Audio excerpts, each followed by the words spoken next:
Hi, everyone. My name is Emma Carter, and this is my story. I'm sitting here in my small apartment in Chicago, looking at an old photo of me and my husband, Jake. Well, my ex-husband now. It's hard to even say that word. Ex-husband. It feels like a knife in my chest, but I want to share this with you because maybe my story will help someone out there. Maybe it'll help you feel less alone. So, let's start from the beginning. I grew up in a small town in Ohio called Willow Creek. My family didn't have much money. My mom was a nurse, and my dad worked at a factory. We lived in a tiny house with a leaky roof, but it was full of love. I was a dreamer, always reading books and imagining a big life. I wanted to be a writer someday, to tell stories that made people feel something deep inside. When I was 18, I met Jake Thompson at a local diner where I worked as a waitress. He was 20, tall, with messy brown hair and a smile that could light up a room. He was studying engineering at a community college nearby. Jake came in every Friday night with his friends, always ordering a burger and fries. He'd tease me about my apron, saying it was cute but totally unnecessary, because I was too pretty to be serving food. I'd roll my eyes, but my cheeks would turn red every time. One night he stayed late, helping me stack chairs after closing. We talked for hours about our dreams, our fears, our favorite songs. He wanted to build things like bridges and skyscrapers. He said he'd make the world stronger, one structure at a time. I told him about my dream to write a novel. He looked at me like I was the only person in the world and said, "Emma, you're going to write something that changes people's hearts." We fell in love fast. It was the kind of love you see in movies. Wild, messy, and full of hope. We'd drive to the lake at night, sit on the hood of his old pickup truck, and talk about our future. We promised we'd always have each other's backs, no matter what. "Rich or poor, Emma," he'd say, holding my hand. "It's you and me against the world." After 2 years of dating, Jake proposed. It wasn't fancy, just us at the lake, him down on one knee with a simple silver ring he'd saved up for. I said yes before he even finished asking. We got married in a small church in Willow Creek. I wore a second-hand dress, and he wore his dad's old suit. We danced to Stand By Me at our reception in the community hall. Life felt perfect. We moved to Chicago so Jake could finish his engineering degree at a better school. I worked 2 jobs, waitressing and tutoring kids, to help pay our bills. Jake studied late into the night, and I'd bring him coffee and rub his shoulders when he got stressed. We lived in a tiny studio apartment with creaky floors and no heat in winter, but we were happy. We had each other, and that was enough. Jake graduated with honors, and we celebrated with cheap pizza and a bottle of wine. He got a job at a small engineering firm, and I started taking writing classes at a community college. We were building our dreams step by step. Life wasn't easy, but it was ours. We'd lie in bed at night, whispering about the future, how we'd buy a house someday, have kids, travel the world. Jake would kiss my forehead and say, "We're gonna make it, Emma, together." But then things started to change.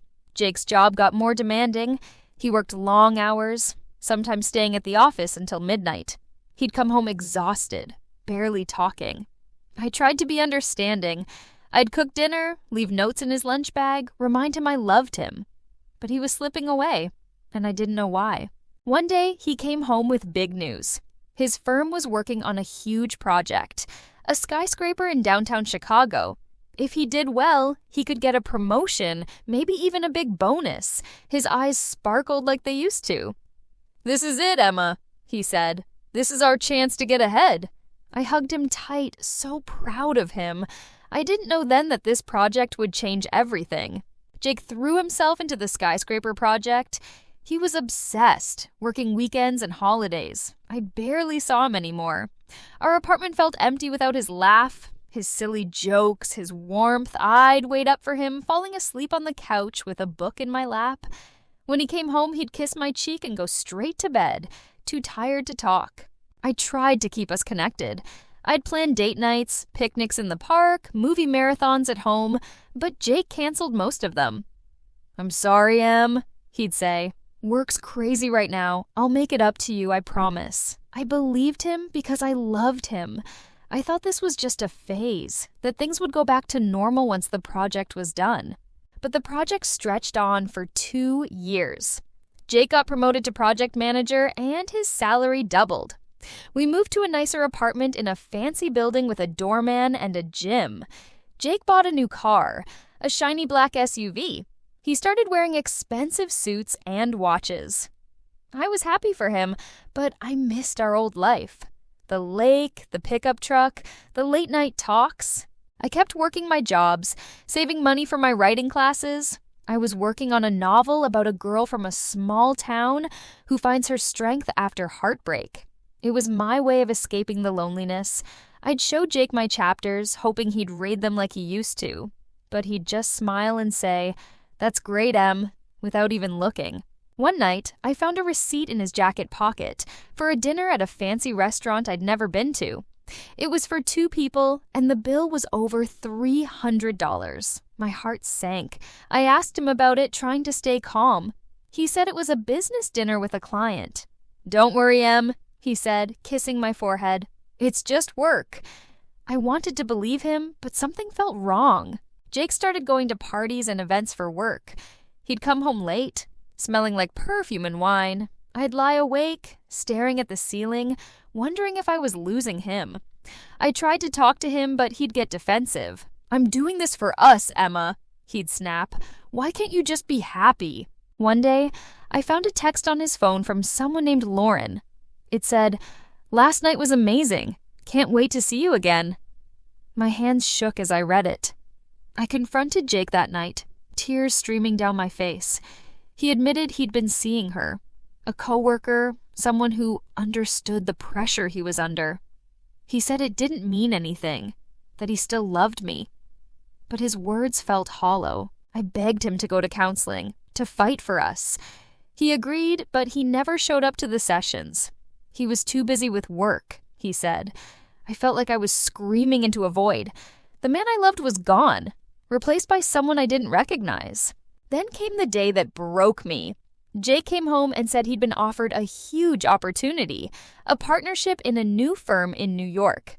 It came with a 7-figure salary, stock options, a penthouse apartment. "This is my dream, Emma," he said. "I have to take it." I asked if we were moving together. He looked away and said, "I think we need space. I'm not happy anymore." My world shattered. I cried, screamed, begged him to stay. But his eyes were cold, like I was a stranger. He packed a bag and left that night. A week later, I got divorce papers in the mail. He didn't even have the courage to face me. The months after Jake left were the hardest of my life. I felt like I was drowning in sadness. I stopped writing, stopped dreaming, stopped living. I'd wake up every morning with a weight on my chest, wondering what I did wrong. Was I not pretty enough? Not smart enough? Not enough to keep him? I moved into a tiny apartment in a rough part of Chicago. I could barely afford the rent on my waitress salary. My friends tried to help, but I pushed them away. I didn't want their pity. I spent my nights crying, looking at old photos of me and Jake. I'd play our wedding video, hearing him say, "I'll love you forever," and sob until I couldn't breathe. One day, I saw a magazine article about Jake's new life in New York. He was on the cover, smiling in a tailored suit, standing in front of his skyscraper. The headline read, "Chicago's rising star takes Manhattan." There was a photo of him with Lauren, his arm around her. They looked happy, rich, perfect. It felt like a punch to my stomach. I spiraled. I started drinking too much, staying out late, trying to numb the pain. I lost weight, stopped caring about my hair or clothes. My boss at the diner, Linda, sat me down one day. "Emma, you're breaking my heart," she said. "You're stronger than this. Don't let him destroy you." Her words stuck with me, but I didn't know how to climb out of the dark hole I was in. One night, I hit rock bottom. I drank a bottle of wine and took some sleeping pills, not caring if I woke up. But I did wake up, and when I did, I saw my notebook on the nightstand, the one with my novel. I opened it and read a line I'd written months ago. She was broken, but she was still here, and that was enough. It felt like a message from my old self, begging me to keep going. I decided to try something new. I signed up for a free writing workshop at the library. It was scary walking in there feeling like a mess, but the teacher, a woman named Sarah, welcomed me with a warm smile. She read my chapters and said, "Emma, you have a gift. Don't stop writing." For the first time in months, I felt a flicker of hope. I started writing again, pouring my pain into my novel. It became a story. A girl from a small town who loses everything but finds her strength. I wrote about love, betrayal, and healing. Every word was a step toward rebuilding myself. I also started taking care of myself, eating better, exercising, going to therapy. It wasn't easy, but I was fighting for it. One day, I got an email from a small publisher. They'd read my novel through a contest and wanted to publish it. I cried happy tears for the first time in years. My dream was coming true, even after all the pain. I realized then that I didn't need Jake to make it. I was enough on my own. Just when I thought I was moving on, life threw me another curveball. I was back in Chicago, my book about to launch, when I got a letter from Jake. It was handwritten, something he hadn't done since we were kids. He said he was sorry, that he'd made a huge mistake. He said he missed me and wanted to see me again. He wrote, "I've lost everything that mattered, Emma, and I know now you were the best part of my life." I stared at the letter, my heart racing. Part of me wanted to tear it up, but another part, the part of me that still loved him, wanted to hear him out. Against my better judgment, I agreed to meet him at a cafe in Chicago. He flew in from New York, looking different. Thinner, older, with shadows under his eyes. He told me his new firm had gone bankrupt. He'd lost his money, his penthouse, his reputation. Lauren had left him when the money ran out. He said he'd been thinking about me every day, regretting how he'd hurt me. I listened, waiting for my heart to decide. Part of me wanted to take him back, to fix what was broken. But as I looked at him in his eyes, I saw the truth. He didn't want me. He wanted the old Emma, the one who'd supported him when he had nothing. He didn't love the woman I'd become, strong, independent, a writer with her own dreams. I told him I forgave him, but I couldn't be with him. "I've built a new life, Jake," I said, "and I'm proud of it." He cried, begging me to reconsider, but I walked away, feeling lighter than I had in years. It was the hardest thing I'd ever done, but it was also the most empowering. My book launched a month later, and it became a surprise bestseller. I went on a small book tour, meeting readers who told me my story had touched them. One woman said, "Your book made me realize I'm stronger than I thought." Her words brought tears to my eyes. I realized my pain had a purpose, to help others find their strength. I started a YouTube channel to share my story and writing tips.